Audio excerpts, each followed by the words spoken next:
Olá você, muito bem-vindo novamente a mais uma das nossas aulas de Direito Civil. Nós vemos falando nas últimas aulas sobre as fontes do direito. Falamos que a nossa fonte principal é a lei, é a nossa fonte primária, nossa fonte principal. Primeiro lugar onde a gente vai, nós vamos na lei. Nas aulas passadas falamos de analogia, falamos de costumes e hoje nós vamos falar sobre os princípios de direito. É claro que o direito tem muitos princípios, muitos mesmo. Conforme a gente afunila o direito, a gente altera o tipo de princípio que nós estamos acostumados a focar. Mas hoje nós vamos tratar daqueles princípios que estão previstos como basilares do nosso direito civil, previstos como subsídio, previstos como salutares dentro daquele Código de 2002, elaborado, fulcrado, baseado nesses princípios que nós vamos estudar hoje. Mas antes de estudarmos cada princípio, precisamos saber o que é um princípio. Se eu falar para você, desde o princípio, principalmente, nós conseguimos levar a nossa mente, levar o nosso pensamento para aquilo que é basilar. Se fosse um edifício, seriam aqueles sustentáculos, seriam as estruturas principais e basilares de um edifício. Sem os princípios, nós não conseguimos construir nada por cima. Quais são os seus princípios de vida? Quais são os seus valores principais? O direito civil também tem o deles. Então, princípio para o Código Civil são aquelas fontes secundárias do direito, porque desde analogia e costume já estamos falando em fonte secundária, a primária é a lei, que tem um caráter normativo. Isso é muito importante, porque durante muito tempo se questionou se princípio é a norma. Será que eu poderia peticionar baseado em um princípio? Decidir baseado em um princípio? Hoje não há a menor dúvida, princípio é norma, princípio tem força de lei. Eu posso fazer fundamentação em cima de um princípio. São colhidos, abstraídos de todas as normas jurídicas possíveis. E, claro, também da doutrina, da jurisprudência, entendendo jurisprudência aqui como as decisões judiciais, a formação de entendimento, a construção e consolidação de um entendimento dentro do judiciário. E também de todos os aspectos políticos, sociais, econômicos, culturais de uma sociedade. Quais são os princípios que o nosso direito civil está baseado? Nós trataremos hoje de princípios muito subjetivos, muito peculiares do direito civil. Como eu disse para vocês, nós temos muito mais princípios. Esses são os 3 princípios fundamentais desse Código Civil de 2002. Então, primeiramente, falaremos de eticidade. Essa palavra te lembra alguma coisa? Eticidade, ética. O segundo deles, socialidade. O que socialidade te lembra? Social, sociável. E o terceiro e último, operabilidade. Operacional, algo operável, algo prático, algo que eu consigo colocar em prática, algo que eu consigo tornar viável, eficaz, eficiente. Então, só por essas palavras-chave, nós já temos uma noção do que são esses princípios. Começando aqui pela eticidade. Foi missão do Código Civil de 2002 transformar todo o seu ordenamento, todas as suas normas, tudo aquilo que foi colocado pelo legislador no papel, em um padrão ético, em um padrão moral, um estabelecimento muito maior do que é valioso, de quais são os valores da boa-fé processual e material. Quando eu faço um contrato, eu espero que a outra parte cumpra a parte dela. Quando eu faço um acordo com uma pessoa, eu espero que a outra parte cumpra o que ela contratou, o que ela combinou, o que ela acordou. Da mesma forma, eu tenho que estar disposto, predisposto a também cumprir a minha parte. Isso é boa-fé. Não se joga sujo no judiciário. Existe uma previsão de pena para quem joga sujo no judiciário. Então, a previsão de eticidade, o princípio da eticidade, ele trata sobre isso. Eu preciso que as partes litigantes, as partes que têm um conflito jurídico, elas estejam conversando sobre divergências dentro dos seus direitos, das suas exigências, daquilo que uma considera correto ou a outra, de um atraso de pagamento, de uma divergência de entendimento. Mas isso não significa jogar sujo. A boa-fé é exigência dentro do judiciário e é princípio previsto no nosso Código Civil. Quando a gente fala sobre eticidade, eu tenho 3 riscos no seu descumprimento. 3 riscos, para falar pouco, tá? Tem muito mais riscos sobre isso, porque daí eu estou lidando com pessoas que não vale a pena se lidar, tá? Primeira delas, a violação da ética, a violação da boa-fé, a violação da boa convivência ou até mesmo dos bons atos processuais gera abuso de direito. E abuso de direito dentro do nosso código é considerado como ato ilícito, ou seja, crime. Olha como é grave. Segundo item aqui no seu slide, integra as faces pelas quais o contrato passa. Desde a elaboração, da negociação, o cumprimento, até mesmo o descumprimento, eventual execução, todas as fases de um processo têm que ser atendidos pela boa-fé. Tem que ser atendido por um comportamento ético.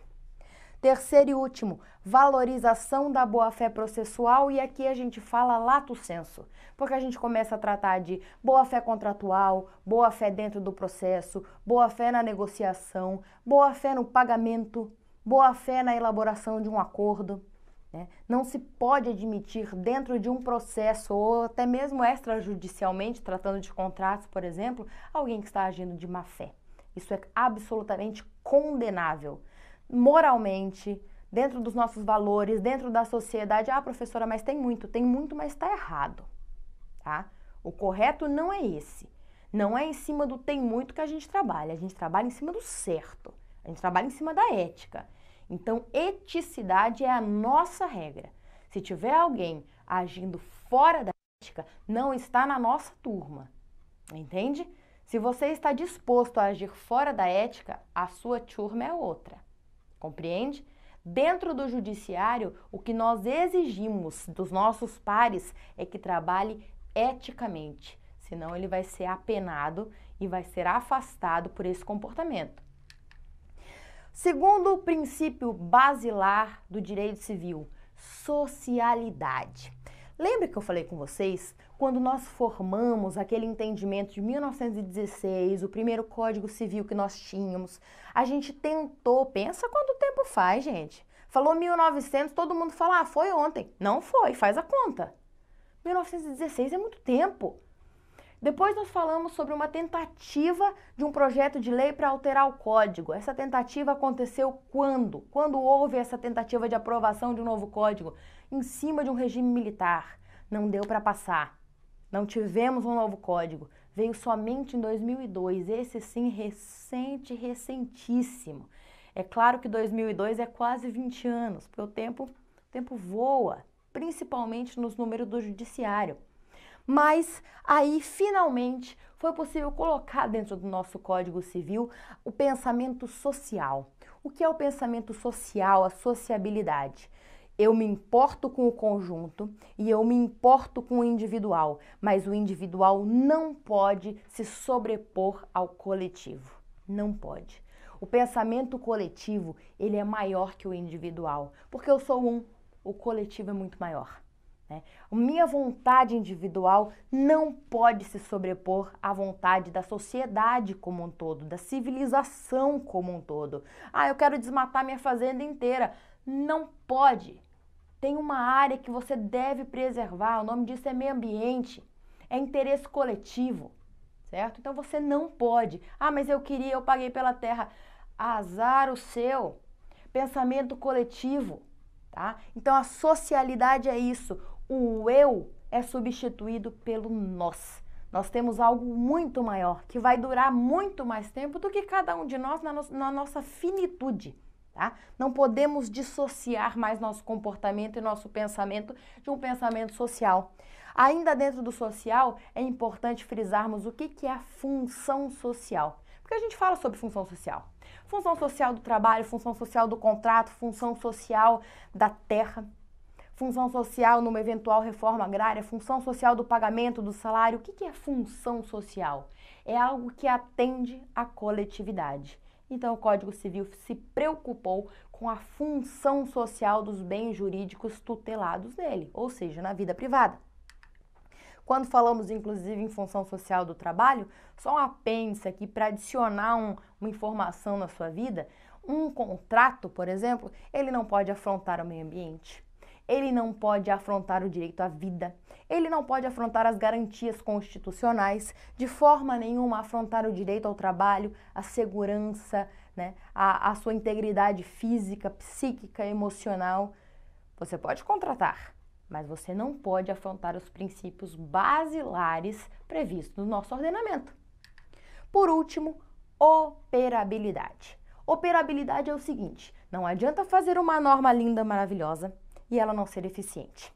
Então, o Código Civil foi fulcrado em cima de um princípio onde se prevê que as soluções previstas nesse código têm que ser viáveis. Eu tenho que conseguir executar. Eu preciso colocar isso como algo de concreto, que surta efeitos, que realmente coloque fim aos litígios, atenda aos jurisdicionados. Essa operabilidade, ela coloca você diante de um direito muito mais efetivo. Muito mais efetivo. Não adianta ter só no papel. Então, a operabilidade é o nosso terceiro princípio. Ainda dentro das fontes do direito, nós podemos falar sobre equidade. E esse é o nosso último tema dessa aula. A equidade, ela é alcançada para julgar, para argumentar numa petição, enfim, ela é alcançada em último caso, somente quando a lei autoriza. Porque a equidade, ela é pensada como aquele direito que sai de dentro do julgador. Qual é o melhor direito? O que é mais justo? Então, a equidade é isso, uma fonte considerada como fonte informal, indireta, em último caso, quando a lei expressamente autoriza o julgador a julgar de acordo com a razoabilidade, com a equidade, com o seu entendimento. Quem começou a tratar sobre equidade, começou não, vou ser justa, tratou da equidade com esse nome e tratou da equidade com muita força, foi este cidadão aqui, Aristóteles, um filósofo. Ele escreveu sobre justiça. E quando ele falou sobre a equidade, ele disse: equidade é quando o juiz, ele julga como se ele pudesse ter elaborado aquela norma. Ele julga da forma mais justa possível de acordo com a sua experiência de vida. Para julgar por equidade no ordenamento somente quando a lei autoriza. Quer ver um exemplo quando a lei autoriza? Dá uma olhada aqui nessa decisão. Essa decisão, ela fala sobre dano moral. Então, ela se baseou em todo o nosso ordenamento, julgou sobre dano moral e aqui o nosso legislador tinha deixado uma margem para que o dano moral seja estabelecido pecuniariamente de acordo com o caso concreto. Então, quando eu falo em dano moral, eu preciso analisar cada caso concreto, ver qual é a razoabilidade, quanto ganha a pessoa que sofreu o dano, qual é o tamanho do prejuízo dela e aquele agente que causou o dano, o que vai doer no bolso dele? Se for uma mega empresa, não adianta eu dar uma indenização pequena. Porque aquele efeito de apenar, de doer no bolso, de fazer ele pensar duas vezes antes de cometer aquele ilícito que causou dano moral a uma pessoa, só vai surtir efeito se realmente doer no bolso, né? E só vai surtir um efeito indenizatório, utilizando esse termo, se tiver um valor suficiente para essa pessoa que está recebendo. Então, olha o que esse julgado, essa jurisprudência diz.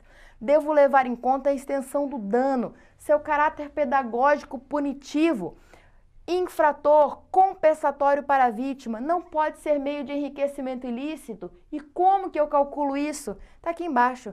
Decida, juiz, com equidade. Decida com base naquilo que é justo. Complicado saber o que é justo, né? Muito complicado. Queria você estar com a caneta na mão para saber o que é justo, o que não é justo? Nada que não seja passível, obviamente, de um recurso. Mas aí está a equidade, mais uma das nossas fontes, ainda que deixada ali por último, mais uma das nossas fontes do direito. Então, muito obrigada pela sua presença. Rememore a lei, a analogia, costumes e as fontes que nós estudamos hoje, os princípios do Código Civil e, claro, a nossa equidade. Ainda que menorzinha, ela tem o seu lugar no ordenamento jurídico. Muito obrigada, bons estudos e nos vemos na próxima aula.